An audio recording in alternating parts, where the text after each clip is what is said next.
Maître Alice Com, avocate au barreau du Cameroun, n'a commis aucune infraction en proposant la date du 10 janvier 2025 pour se présenter à la convocation du préfet du département du Vouri. Cette demande de report étant motivée par l'indisponibilité de son conseil à la date initialement fixée par l'autorité administrative.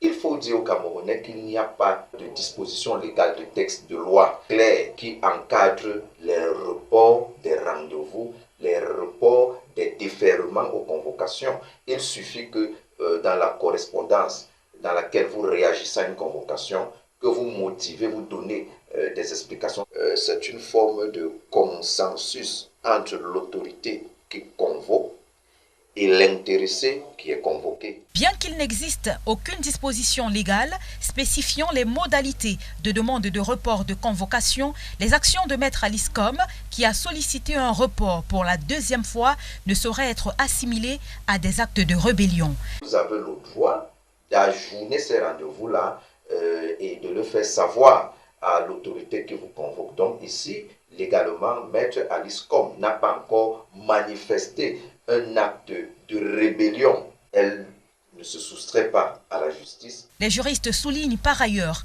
l'importance de se faire accompagner de conseils juridiques en cas de convocation judiciaire. Il faudrait que cette culture soit promue au Cameroun à partir même de l'enseignement de base, que nos enfants commencent à comprendre ce que c'est que l'accès à la justice pénale, par exemple, parce qu'aujourd'hui, ça va dans tous les sens. Les unités de police, les unités de gendarmerie sont devenues des centres de torsion où la torture devient une pratique courante. En effet, de nombreux citoyens, en raison de leur méconnaissance du droit, sont fréquemment victimes d'abus.